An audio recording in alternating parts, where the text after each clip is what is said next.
మూడవ ప్రపంచ యుద్ధం వైపుకి అంతర్జాతీయ పరిణామాలు వెళ్తాయా? ఇది చాలా రోజుల నుంచి మనం మాట్లాడుకున్నాం. ఇప్పుడు ఈ అంశం మీద పార్థసారథి పొట్లూరు గారికి సంబంధించిన కథనం చూద్దాం. ఇరాన్ జుట్టు బిగుస్తున్నవచ్చు, రష్యాకి తన సత్తా చూపిస్తున్న ఉక్రెయిన్. 19/4/2024 తెల్లవారుజామున 2 నుంచి 3 గంటల మధ్య ఇజ్రాయెల్ ఇరాన్లోని 9 టార్గెట్స్ మీద మిస్సైల్స్తో దాడి చేసింది.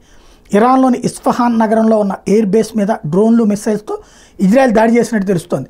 ఇస్ఫహాన్ నగర శివార్లో ఇరాన్ న్యూక్లియర్ ప్లాంట్ కూడా ఉంది, కానీ దాని మీద దాడి జరిగిందా లేదా అన్నది తెలియాలి. అమెరికన్ వార్తా సంస్థ ఏబీసీ న్యూస్ మొదటగా దాడి విషయం వెల్లడిస్తే, ఈరోజు ఉదయం ఇరాన్ అధికార వార్తా సంస్థ ఇర్నా ఇజ్రాయెల్ దాడి విషయం వెల్లడించింది. మరో ఇరాన్ వార్తా సంస్థ అయినటువంటి ఫార్స్ మాత్రం ఇస్ఫహాన్, షిరాజ్, టెహ్రాన్ ఎయిర్పోర్ట్ సమీపంలో పెద్ద శబ్దాలు వినిపించాయని పేర్కొంది. అయితే ఇజ్రాయెల్కి చెందిన వార్తా సంస్థలు మాత్రం ఎట్లాంటి కథనాలని ప్రచురించలేదు. మరోవైపు ఇజ్రాయెల్ విదేశాంగ శాఖ ప్రపంచ దేశాల్లో ఉన్న తమ రాయబార కార్యాలకు సందేశం పంపిస్తూ ఇరాన్ మీద ఇజ్రాయెల్ దాడుల గురించి ఎలాంటి వ్యాఖ్యలు కానీ మీడియా సమావేశాలు నిర్వహించొద్దని కోరింది. కోర్స్ అమెరికా ఒత్తిడితో పాటు ఇజ్రాయెల్ భయాలు ఇజ్రాయెల్కు ఉన్నాయి. అందుకే ముందస్తు ప్రకటన చేయకుండా ఇజ్రాయెల్ దాడి చేసినట్టు తెలుస్తుంది. ఈరోజు ఇజ్రాయెల్ చేసిన దాడి కేవలం ఏదో మేము కూడా ఎదురు దాడి చేసాం అన్నట్టుగా ఉంది తప్పితే ఇజ్రాయెల్ దాడి వల్ల ఇరాన్కి పెద్దగా నష్టం కలిగినట్టుగా లేదు. ఇస్ఫహాన్ నగర్ ఎయిర్ బేస్ మీద చేసిన దాడి వలన ఎలాంటి ప్రయోజనం ఉంటుంది ఇజ్రాయెల్కి?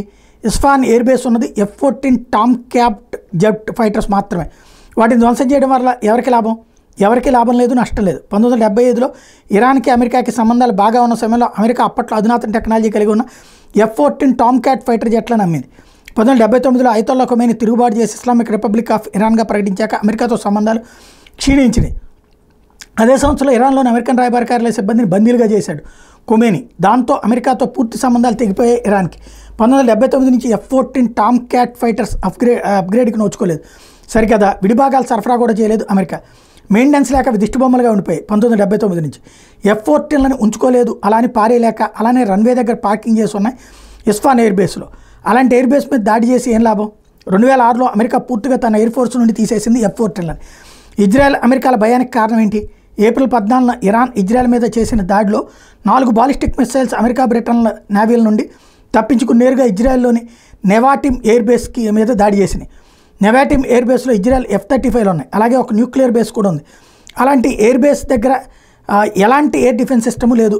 IDF ఇరాన్ నేరుగా నెవాటిమ్ ఎయిర్ బేస్ను లక్ష్యంగా చేసుకుని దాడి చేస్తూ మరోవైపు కామికాజీ డ్రోన్లు, క్రూయిజ్ మిసైల్స్తో American, Britain, Israel air defence సిస్టమ్లను బిజీగా చేసింది.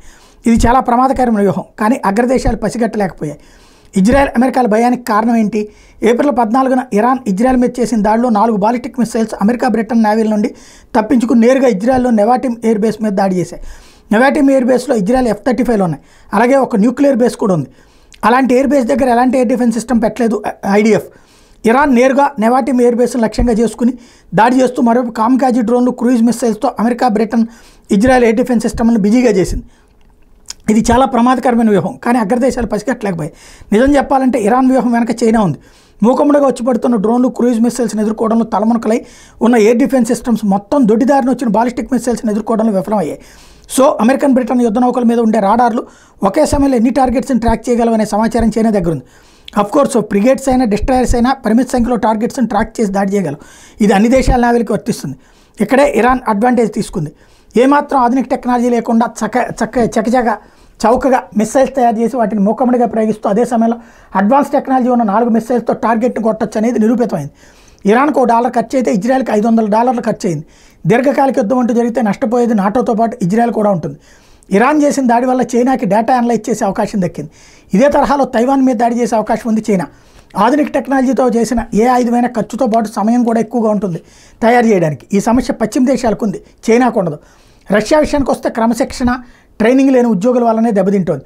మరోవైపు రష్యన్ సైనిక జనరల్స్ యుద్ధ వ్యూహాలు కూడా 2వ ప్రపంచ యుద్ధకాలం నాటివి. చైనా ఇరాన్ విషయంలో ఉత్సాహం చూపించడానికి కారణం చౌకగా ముడి చమురుతో పాటు $400 బిలియన్ పెట్టుబడి పెడుతోంది ఇరాన్లో. ఇజ్రాయెల్ వల్ల ఇరాన్ దెబ్బతింటే ఇది ఇరాన్ కంటే చైనాకే నష్టం. అందుకే చైనా ఉత్తర కొరియాతో పాటు ఇరాన్కి కూడా హైపర్సోనిక్ మిసైల్ టెక్నాలజీని ఇచ్చింది. ప్రస్తుతం ఇరాన్ దగ్గర హీనపక్షం 10 హైపర్సోనిక్ మిసైల్ ఉండొచ్చని అంచనా. వీటిని ఉపయోగించి నెవాటిమ్ ఎయిర్ బేస్ని ధ్వంసం చేస్తుందనే భయం అమెరికాతో పాటు ఇజ్రాయెల్కి కూడా ఉంది. ఇజ్రాయెల్ చిన్న దేశం అవడం వల్ల తన కీలక అణ్వాయుధాలు F-35ని నెవాటిమ్ ఎయిర్ బేస్ నుండి సురక్షిత ప్రాంతానికి తరలించలేదు. ఇరాన్ అమెరికాతో పాటు ఇజ్రాయెల్, జోర్డాన్, సౌదీ, దుబాయ్లకి హెచ్చరిక చేస్తోంది. అంటే డర్టీ బాంబును కూడా సిద్ధం చేసింది అనుకోవాలి. ఏమాత్రం పరిస్థితి అదుపు తప్పినా ఇరాన్ ఈసారి టెల్-అవీవ్, జెరూసలేంల మీద దాడి చేస్తుంది. ఇప్పటికే ఈ హెచ్చరిక చేసింది కూడా. అయితే ఇరాన్ని కట్టడి చేయడం ఇజ్రాయెల్కి కష్టమా? ఇరాన్ ఎయిర్ ఫోర్స్ చాలా బలహీనమైంది. ఇరాన్ ఎయిర్ డిఫెన్స్ ఎక్కువగా సోవియట్ కాలం నాటి S-200ల మీద ఆధారపడింది. 2 రెజిమెంట్లు S-300లు ఉన్నాయి. ఇజ్రాయెల్ F-35 చాలా తేలిగ్గా ఇరాన్ ఎయిర్ డిఫెన్స్ని జామ్ చేసి దాడి చేయగలదు. అమెరికాతో పాటు జపాన్ దగ్గర ఉన్న F-35 వేరు, ఇజ్రాయెల్ దగ్గర ఉన్న F-35 వేరు. ఇజ్రాయెల్ తన సొంత టెక్నాలజీని వాడి జామర్లను అమర్చుకుంది F-35కి. ఈరోజు చేసిన దాడిలో ఇరాన్ షహీద్ కామికాజీ డ్రోన్ను తయారు చేసే ఫ్యాక్టరీ ధ్వంసం చేసింది. ఇజ్రాయెల్ అణు విద్యుత్ ప్లాంట్ జోలికి మాత్రం పోలేదు. అది ఇక్కడ కీలకం.